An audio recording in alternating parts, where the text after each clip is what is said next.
You are listening to the Horse Radio Network, part of the Equine Network family. What a beautiful day for horses in the morning. You are listening to the #1 horse podcast in the world. Here is your entertaining look at the horse world and the people in it.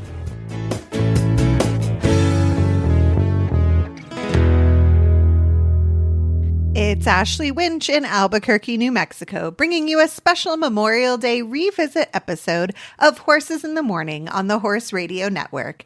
This is episode 3440, brought to you by WERM Flooring. While we're taking a well-deserved break for the long weekend and sincerely hope you are too, we're revisiting a classic episode from November 2022.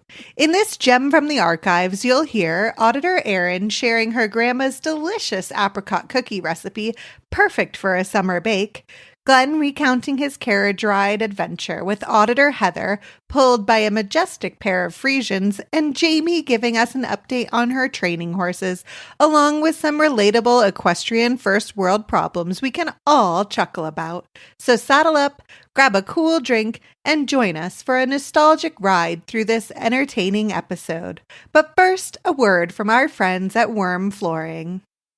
WormFlooring.com now does your trailer roof. Leaky roofs are a very common problem in horse trailers and RVs, but worry not, because WERM Flooring's revolutionary silicone-based coating creates a barrier against the heat and wet. First, it seals your roof to stop leaks before they start.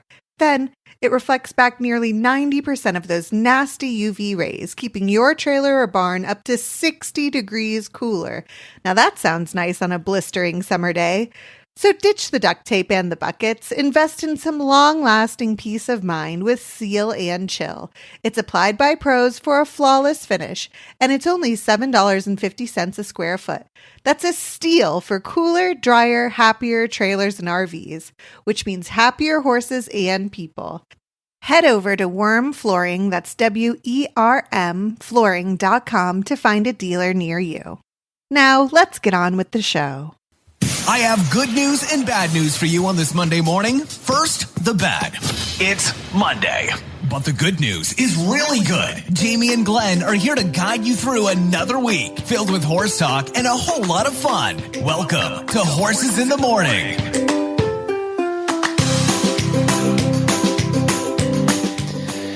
Well, good morning, everybody. Thank you so much for joining us. It is the day for our recipe of the week, and we have another Auditor Erin joining us. And I've heard from a whole bunch of other listeners, by the way, with recipes. So I think we're going to be good to go all the way through the holidays. But today we're talking about Grandma's Apricot Cookies.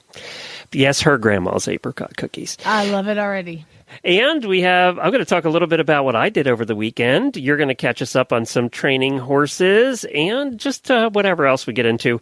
Plus, I got to talk to you in the post show about some funny police blotters that I found in a certain state where we have a lot of listeners. So it was really funny. So join us in the Auditor Show for that.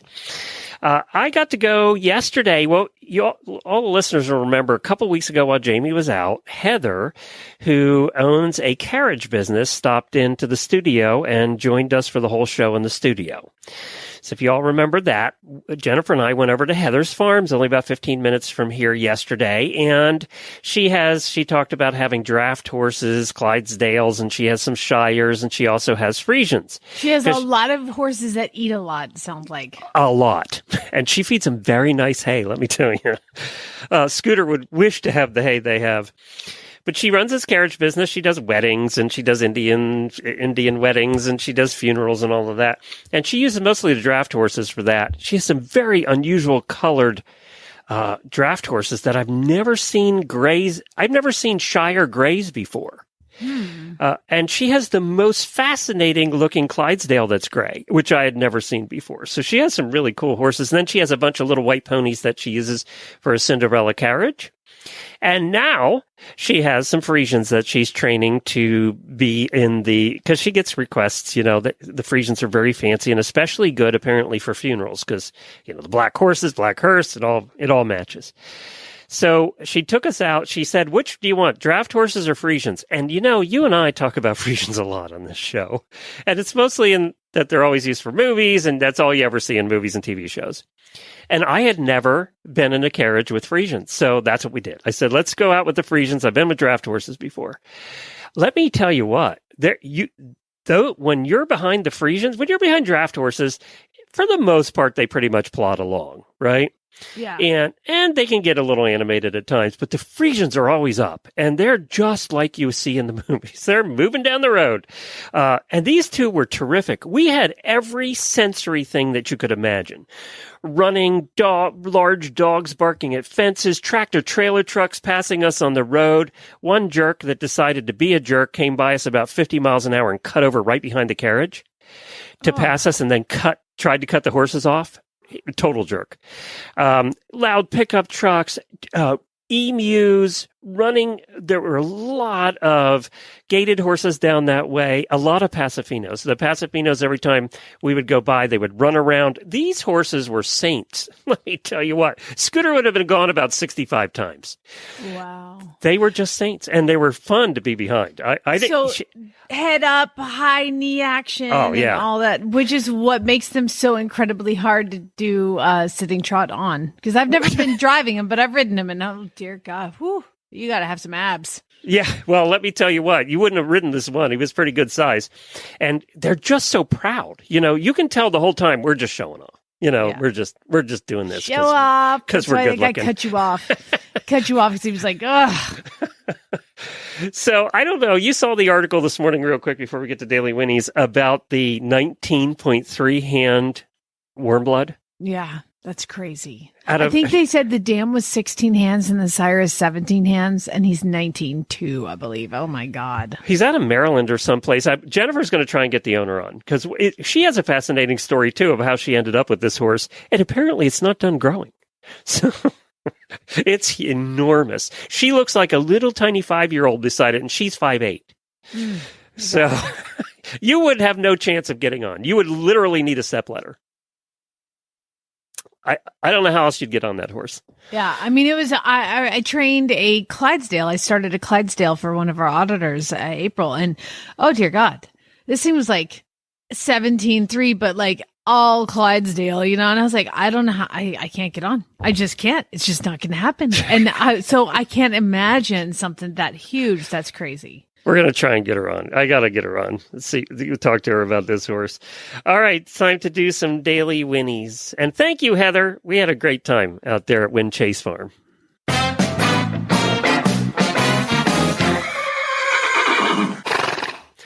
My daily winnie goes out to some auditors who have some of these. Happy birthday, happy birthday, happy birthday to you.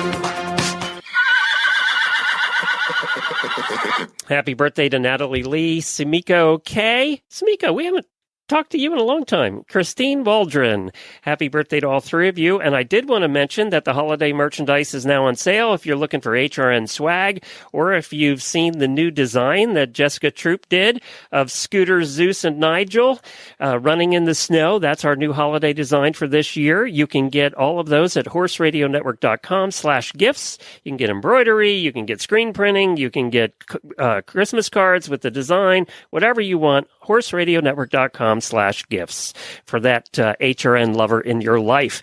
And Jessica did want me to mention, she does our artwork and she's absolutely fabulous. She is taking holiday commissions. So if you have a picture of your horse or something that you want done in her style, if you see our artwork, you know what her style is. She's happy to do it. She has time, and I'm going to put a link to her Facebook page. Just contact her through her Facebook, and she'll do a design for you for the holidays, or give it as a gift or keep it for yourself, one or the other. So how cool would that be to send out personalized holiday cards? Yes, of your own horses. That's a very great idea. Cool. Yeah. So I don't know, Ray. You'll have to talk to her about all of that stuff. But she is really good, and she really takes pride in what she does. So I think you'll enjoy what she does for you.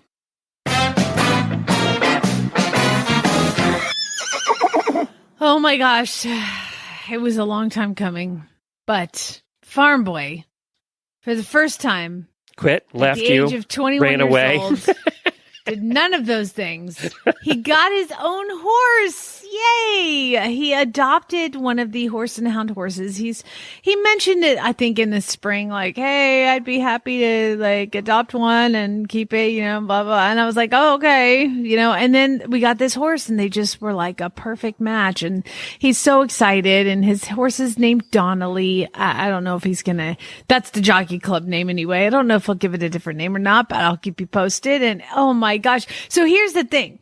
He's like 16'2", and he is chestnut with 2 white socks in the front. And so I'm riding yesterday my new horse, Red, who's 16 hands with 2 white socks in the back. And Chad walks up and he's like, hey, everybody, what's happening? What's going on? Because right behind him is Pink, my broodmare, who's chestnut. All of these horses have blazes with 1 white sock in the back. He's like, who's who? I don't understand. What is happening right now? So Farm Boy and I practically like mirror identical horses, which is super cute. Look for those Christmas photos coming up. But yeah, I'm so excited for him. So in true Farm Boy style, Glenn, are you ready? He named him Joe. No. It's not about the name. All right. So here's typical Farm Boy. I've decided that I'm starting writing down things that he says, and I'm going to make them on t-shirts at some point and sell them for millions of dollars. So here's what he did. I said, hey, I know somebody that can do the artwork for you. Yeah, exactly. Hey, did your mom know you just got a horse? He was like, no. I was like, do you think maybe you should tell her? I don't know. Okay, Farm Boy, you do realize that your mom follows my Facebook page. Oh, I didn't think about that. Okay, well, what are you gonna do? I guess we'll have something to talk about over Thanksgiving dinner. It's like, okay, like, cool. So the next day he comes out, and because I posted, because of course Horse and Hound wants us to post that things got adopted, and I'm posting it, and it's like all these likes and all these comments and everything. And so he comes out the next day, and I'm like, hey, how'd it go? He's like, what? Jesus, Barrett. Okay, how did the whole telling your mom you got a horse? And he was like, well, I got a text from her. It said, is there something you need to tell me? And he was like, no. Like, dude, you had to tell your mama. I'm like, oh my God, she hates me. She must just hate me. What have I done to her boy? Like, seriously. No. I mean, I guess she knows him, whatever. I was like, Barry, you have to tell her, what is going on? He's like, we'll talk about it at Thanksgiving. Like, you know what? I'm going to get a t-shirt Next that says, week soon enough. we'll talk about it at Thanksgiving. Is he going to, I assume this horse is staying at your place? Oh, of course. Yeah, of course. So just, he basically is just going to work off board. But today he's kind of been doing that all along, hasn't he? Well, no, he gets paid, but now that money gotcha. is not going to go to him anymore. So I'm like, all right, good luck, buddy. All right. I was like, how's this work? Like, how do you get money? And he's like, I mean, I have student loans. I was like, that's not money. That's What not is really supposed to be spent on horses. No, I'm like, I hope you cut grass on the weekends or something. You know what? Not my circus, not my monkeys. That's right. The horse is here. He's safe. He's happy. And he's got a boy that loves him. So it's pretty exciting. I mean, imagine 21 years old. He's dedicated so many years now to learning everything. And here he is with his first horse. It was pretty cool to be a part He's of a that. tall dude. How big's the horse? The horse is 16'2" at 3 years old. So, There you go. yeah. Plenty of horse there. And the thing is, he's used to riding quarter horses. And I remember when he first came out, he's like, these horses are huge. I'm like, this horse is 16 hands. That's not huge. And he was like, it's huge. And then he came back from being in Wyoming over the summer, and he's like, Oh my God, it was so nice to be around normal size horses for a while. I'm like, these are normal size horses. You're 6'4", for God's sake. You should be riding 17-hand draft horses. I got a 19.3 one for him. Exactly. Here we go. Yeah, so congratulations to him. Congratulations to Donnelly. Horse and Hound got another horse adopted, and this horse is so cute, and it's really fun. But we do have a whole mess of training projects here. Holy cow. I am horse poor at this point. I mean, as far as time goes, they're not all mine, of course. But Groot is back, my makeover horse. He came back. So he's here, and I was like, okay, you're getting in better shape. I'm going to pop you over some cross rails and see how that goes. Because for those who know, I sold him 3 years ago, and he came back to me, and I'm trying to gauge on what he remembers and what he knows. And he was pretty much ignored for 3 years. She didn't do anything with him really. And so working on fitness and his brain, everything. And everything is coming back so quick. So I was like, I'm just going to trot him over this cross rail. I'm like, Farm Boy, you take a video. We'll see how it goes. Well, I did not post those videos because what did Baby Groot decide to do? Oh, there's a cross rail. Sure. I'll trot nice and quiet until I'm about 20 feet away from it. And then I'm going to run as fast as I can and jump it. I mean, he didn't stop. He jumps it, but I was like, okay, I remember that little trick that you had. We're going to work on just relaxing over fences. So we're doing that right now. Then another horse is here named Yondu, which is fantastic. And Yondu is like a ginormous 16 3-hand thoroughbred who had fallen into some pretty rough hands. And so he is now here. So he was purchased by some awesome people, and they're like, whatever he needs, you do it. He's getting acupuncture today. Like tomorrow, it's just like he's doing really well, but like head shy and scared of people. And just if you got near, it's one of those things where people bring me the horse to train, and I'm like, is there anything I should know? Well, I mean, no, not really. And then the daughter's like, hey, Dad, what about, the whole kicking thing? Oh, yeah, well, there is that. If you get past his shoulder, he'll kick you. Oh, that might have been first on the list of things that I need to know. But he's getting his feet trimmed today. And He sounds like he's named shoes appropriately. Actually. Oh yeah. So he's getting some TLC this week, and we've worked on his ear shyness and his kicking and handling his feet, and he's doing really well. So we'll see how the shoes go today. He's going to get some front shoes. Red is doing well. I got his hocks injected. That's the horse that I just purchased from New Jersey, and I got on him the first time yesterday since his hocks were done, and just, light work kind of thing. Ace is my 3-year-old baby racehorse, and oh my God, he's fantastic. I just posted some pictures of him. Oh, he gonna be fancy. Chad walked up like kind of while we were doing barn stuff, and he's like, who is that? I'm like, I've done my job. He's like, he looks amazing. I'm like, thank you. And then the last horse and hound horse that I have here is Archer. And Archer is a 15 1-ish hand blackish dark bay off the track thoroughbred, and actually won several races. I mean, not a big track. So he won like 5 races, but he won like $30,000, which is, good for Oklahoma. So he won these races, and he's been turned out at Horse and Hound for 6 months. And she gives him to me, and she's like, okay, well, his name is Archer. There he is. And I was like, what do we know about him? She's like, nothing. We turned him out. He hasn't been touched for 6 months. Here you go. And being that he's like kind of quarter horsey looking and smaller, she's like, I've got somebody who will use him as a ranch horse.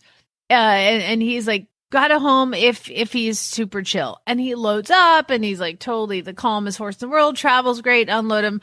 I went to start him on Saturday, and man, I put the bit in his mouth, and he just was like, no. And he was like almost instantaneously foaming at the mouth. And I noticed he has this weird lump on his jaw. So he might have like a former fracture in his jaw. So I've taken the bit out of his mouth, and now we're just learning how to do all the things with the dually halter. But I'll tell you what, being on a horse that won 5 races with a halter, That's intimidating. Not gonna lie. This is how this. Okay. Well, I mean, we're in a round pen. It's just going to go in circles, I guess. Where's it going to go? But it's definitely like, I was like, you know what? You usually don't get the winners. I know. And this guy actually won some stuff, and they're like, hey, no, make him, but don't put a bit in his mouth. I'm like, oh, wow, this is going to be, but you had to do what the horse needs. And he definitely was extremely uncomfortable. I mean, you couldn't even touch his mouth when he came and worked on that first thing. Got the bridle in, no problem, but the second that bit's just sitting there, it's like chomp, chomp, chomp, chomp, chomp, chomp, chomp, chomp, foaming, frothing. Okay, we're gonna take that off. Okay, now I have to ride a racehorse in a halter. I mean, it is the dually halter, so it is more helpful, but yeah, it is it's I have to keep my blood pressure down. We're fine. Everything's fine. Where can he possibly go? It's a round pen. Farm boy. You know what? They really want him to be Western, so how about tomorrow you ride him? Yeah. Throw the Western saddle up there in the big bit, and we'll see how that goes. It's your turn! I always do the first rides because I don't know what's going to happen, and I think it's more polite if I do it. But you know what? I think it's your turn. Your go. Not it. But he's really calm. We got to work through some comfort stuff. Well, very good. Sounds like you do have your hands full over there. See, I just drove Scooter over the weekend, and by the way, he was fine. Everybody wants Scooter and Nigel updates. Drove Scooter, let him trot around for as long as he wanted to trot around, and he was perfectly happy. So 4 steps. Yeah, but you know what? It was cooler. It had finally cooled off like into the low 70s, and he was feeling good. He wanted to trot a lot, and I just let him trot. I didn't give him any instruction on Saturday. I took him out to the arena. We can't get to the trails right now because there's so many trees down from the storm. Oh. So we have to wait till they go out there with chainsaws to get I barely fit through with the cart anyway, so the horses can go through because they can step over logs. Not so good with the cart. That doesn't happen. See, it's just pointless. Hey, you don't watch you don't watch Yellowstone, right? I do not. I've tried. I do love me some Kevin Costner. I know, but it was too violent for me. So I know that's why you probably bailed. And I was like, you can't just kill people and like nothing happens. Like, and horses. And that's the first scene of the movie. Yeah, or the show. What is this, 1860? No, it's present day. I was like, that doesn't fly with me. And horses don't whinny when they're galloping. But other than that, apparently it's a great super Well, you watched show. 18 whatever, which I haven't seen yet. 1883 is fantastic. Yes. Well, I got news for you, and this might convince Jennifer even said, I might watch this now. There is a prequel coming for Yellowstone set in 1923. Ooh. So it's set with still the Dutton family, only I think it's like Grandpa this time, right? And Grandpa's played by Harrison Ford. Oh, no way. That's awesome. And Helen Mirren is playing Grandma. I love it. So it says that it's coming out next month, and it says they're going to grapple with many issues, including World War I, Prohibition, and the Great Depression. So I might give this one a try. By the way, they played together last in 1986 in The Mosquito Coast, which I kind of remember that movie. Well, Harrison Ford was in Cowboys and Aliens. And as ridiculous as that title is, God, that was a great movie. It was a funny movie. I think we've seen that 10 times. I know. I love that movie. And he was a cowboy in that one. And he's a good cowboy. I'm excited to see him here, in this role. I'm going to give it a try. We'll see if it's as violent as Yellowstone, but we're going to give it a try. The other thing is, if you want to see some horses, all Friesians, except for 2 gray horses that are kind of nondescript, Enola Holmes. Now, did you ever watch the first Enola Holmes? On Netflix? Movie? Yeah, the movie. I feel like I watched some of it. It's a book series, too. You're right. Okay. So it is a book series. Enola Holmes is the niece of Sherlock Holmes, who, by the way, in this movie is played by Superman, Henry Cavill, plays Sherlock Holmes, who's excellent, by the way. And then Millie Bobby Brown is Enola Holmes. Now, it's very good. It's set in the 1800s, and there are Friesians everywhere, by the way. But as I said, occasional white horse shows up. But it's just funny. It's entertaining. So Enola Holmes 2 is out and just came out last week, and it is pretty good. It's worth a watch. I think, actually, your son would like it. Watch the first one and then watch the second one. Now, the interesting part about this is, of course, she is well known for playing 11 on Stranger Things. Which I did not realize that. Yes. That's crazy. I didn't recognize her in this because I'm so used to seeing her play 11. And I gave up with Stranger Things at about the second season. So I really haven't seen much of her since then. But this is the point I wanted to make. Her dad has handled his money. And with child stars, that hasn't always gone well. She produced and paid for this movie, Enola Holmes. Really? Yeah, because her dad did so well with her money. So apparently she has her own production company. She's 18 or 19. She has her own production company and the whole thing. So there you go. When your dad takes care of your money, you can do things in life. Well, don't ask Britney Spears about that, okay? Let's move on. No, that's what I'm saying. Usually it doesn't go well, but apparently here it went pretty well. So yeah, she's the one that put that money together and produced it and the whole thing. So she's very good in it. So that's my horse movie report. Well, just so you know, we started watching Stranger Things with Lucas, and he loves it. I swear to God, I have to walk out every episode. I'm like, nope, too scary. When they go underground, you're out. They haven't even done that yet. I'm like on episode 5 or something. It doesn't get bad till the second season. I can't. The like creatures coming out of the wall and Winona Ryder crying and then potentially that baby disappear. I was like, nope, I'm out. I started. The second season gets 10 times worse. We were eating dinner and I'm like, why did I eat this in like 7 bites? Because I was just like, I'm like nervous eating and I can't do it. Jennifer gave up in the first season. Like 6 or 7 episodes in, I gave up in the second season. I got too scary. Halfway. Yeah, I just couldn't handle the creatures. I have enough things in my head. I don't need them. That's how I am. I'm like, it's hard enough. Yeah. I'm scared enough in real life. I don't need things to scare me that are not real life. Well, the one thing that's not scary is the World Equestrian Center. They have many events going on right now. It's getting really into their busy season, and I'm seeing a lot more horse trailers in town than I did before. Right this week alone, they have level 4 USEF jumping going on. They have the USEF Fall Series continues with a $100,000 Saturday Night Lights class. So that's a Grand Prix class on Saturday night. That's a big deal. You go get dinner at one of the 10 restaurants, and then you bring it to ringside and you watch right there. It's so beautiful. Oh, I want to go. It is really beautiful. Then they have a dressage CDI 3-star going on. Also, beginning next week, believe it or not, next week's Thanksgiving. They have a Winter Wonderland starts next week. That's their winter display where they put up thousands of lights all over the place. And Christmas trees everywhere and decorations. Is it like horse park type, like Kentucky horse park type drive-through? Because that one. No, this awesome. is, you walk in, and then, because you can't it's drive. Florida. Yeah. You can walk outside in December. Yes, exactly. So yeah, you walk in and it's all decorated, and the inner part where the statue is and all that stuff, it's just all decorated.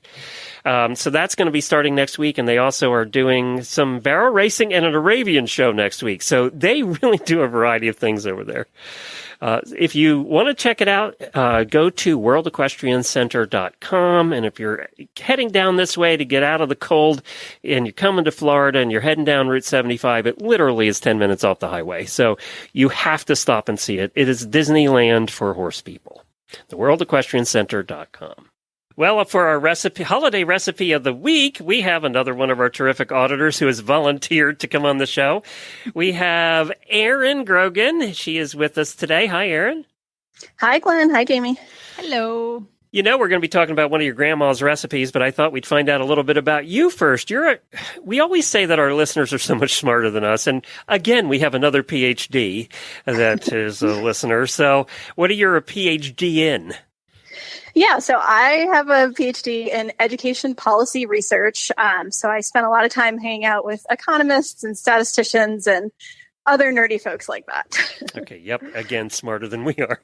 Well, the truth is I only went into this because I was a terrible teacher when I tried to do that. And so I figured if I couldn't do it, I had to understand how other people could do it so well. So that's how I ended up in this work. Well, that makes sense. So tell us about your horses. What kind of riding do you do? Yeah, I have 3 Morgan mares. 2 of them are retired, and then the youngest one, is an aspiring endurance horse. So we do a lot of trail riding and kind of dip our toe into distance riding too.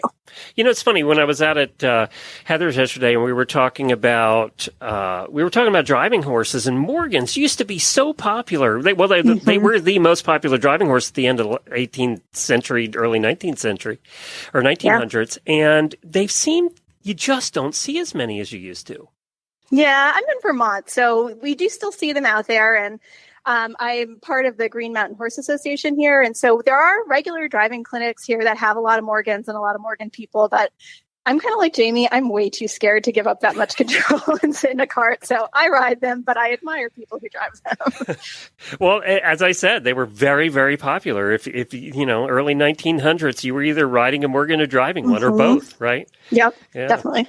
So tell us about your grandmother, because this is where this recipe comes from. It did, yeah. So I grew up in upstate New York in a big Italian-American family, and it's the kind of family where every Sunday there would be a dinner a lunch that turned into a dinner that would just be out all day long and way more food than people could eat. And my grandmother, she is still with us. She's in her late 80s, but she is the queen of Christmas cookies. So there's always lots of Italian Christmas cookies and American Christmas cookies. And again, way more cookies than any family could eat. But this particular cookie that I sent you a recipe for is the one where we would wake up on Christmas morning and just eat the cookies for breakfast instead of another kind of breakfast. So I figured that would be a good one to share. And the recipe card you sent, is that her recipe card? Uh-huh. It is, yeah. My mother had these cards too, and I have the box that contains all of her recipe cards. When she died, I said, I want the recipe cards. And I was looking through it the other day. It's funny you sent this, because they're just like this. And anybody that has a grandmother of our mothers and grandmothers' ages, that's what they did. They had these 3x5 cards. Mm-hmm. Yep. And I love that basically her instructions are mix, cut, roll, and bake. Yep, that's it. Pretty much it. I'm looking at her recipe cards and I'm going, I don't even know what the ingredients are. Right. There's no ingredients listed. It's the same way, exact same way. So tell us about this. Now, this is kind of a little bit of a long recipe. It will be in the show notes for today's show, so you don't have to memorize everything. But just give us the basics of this one. Yeah, and it's funny. It's so long because during COVID, the company that I'm working for now, we had, since we couldn't be together in person, we actually did virtual Zoom baking parties together as a team. And so I put this all together so that I could share it with the people I worked with. And so that is confirmation that people who aren't my grandmother actually can do this. So I thought, again, it would be a good one to send it. Well, the instructions you gave us are much better than the ones your grandmother left you. Yes. Well, and I kind of laughed because I listened to Reese's episode, I guess it was last week, when she talked about the cream cheese dip. So I think this one could actually follow on to the cream cheese dip because it uses cream cheese in the dough as well. So the cookies are apricot cookies, and there's really only 4 ingredients, maybe 5. So there's half a block of cream cheese, 2 sticks of butter, 2 cups of flour, some apricot jam, and then you can sprinkle powdered sugar on top if you want. So it's kind of deceptively simple, but I think the thing that makes it a little tricky is just how you put all of the dough and the ingredients together to make the cookies. So I can talk about that. Okay. If that's helpful. Yeah. Okay. So you take all of these ingredients and you just put them in either a big bowl with a hand mixer, or if you have a KitchenAid mixer, you can just throw it all in there, let it go so that it comes together. It's going to be a kind of like a smooth but sticky ball of dough, and maybe like 5 minutes of mixing it to get it into a big clump. There's not really a more elegant way to say it, I guess. Wait, didn't you say she's a PhD, Glenn? You're going to squish it around till it's in a clump. Yes, like, make a that's clump. Science right there. A sticky clump. The Food Network's calling right now. I can hear that. Yeah, I'm sure. Obviously. So take your clump and put it down onto a floured surface. It should be one big ball at this point. And then you're just going to roll it out into a rectangle. And then the fun part begins. So once you have a rectangle, you could use like a biscuit cutter, or my mom and my grandma just used a juice glass to make a circle that's a couple inches wide. And so out of your rectangle, I mean, technically this recipe is going to make like 3 dozen cookies, which is a lot. But again, you're going to eat them for breakfast on Christmas. So that's totally fine. So cut out all those circles and you can re-roll the scraps of dough that are left and like keep cutting out circles until you can't get circles anymore. And then this is the fun part. So this is what we got to do as kids when we were helping. So each of those circles is going to get rolled up into the shape of like an ice cream cone or a little funnel. If you wanted to, you could use the end of a spoon to wrap it around or use your finger or whatever. But you basically just want to make a funnel. And the reason that you want to make the funnel is because then you're going to drop like 1/4 of a teaspoon of jam in it. So we always had apricot jam, but you could use any kind of jam you want. When I did this at work, people were actually putting Nutella in it. Oh, that'd be good. Yeah. That'd be good. Yeah. So you could do any kind of different flavor you want. For us, it was apricot jam. It was the only time we ever had apricot jam in our house, and that jar would sit in the fridge until next Christmas and get thrown out and started over again. I don't know why that's what we used, but that's what we always used. So yeah, fill all your funnels, put them onto a baking tray with something lining it so that they're not going to stick, because the jam is going to melt and it's going to get messy and sticky. So don't ruin your baking tray, but put something down underneath it. And then it goes into a 375-degree oven for maybe 15 minutes. But again, you don't want the jam to burn when it's runny, so just keep an eye on it. Then they need to cool for like 15 or 20 minutes. Sprinkle them up with powdered sugar, and you have a plate of 3 dozen delicious cookies. They're so pretty. They look like little horns, like the Thanksgiving kind of horns. They're so cute. Yeah. Yeah. Then you could mix it up. I could see, putting different jams in. That would Totally. Yeah. And then you'd have mixed up colors then too. Yeah, that'd be fun. Yeah. I wish that I was a good canner, because we have really good blueberries here or really good raspberries. But yeah, if you make your own jam and you need to use it up, use whatever you want. I like the idea of mixing and matching too. Very cool. This is a good recipe. And and thank you for typing it out in such thoroughness too, after your grandmother's not thorough recipe. So yes, I hope other people get a kick out of her card, but it really does just say mix, cut, roll, and bake. That's it. I occasionally have to call my brothers or sisters-in-laws and go, that recipe Mom used to make, I have the recipe card here, but what was in it? Yes.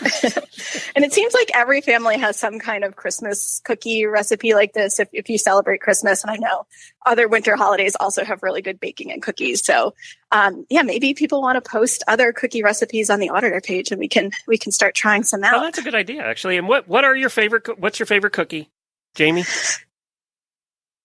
Oh my gosh.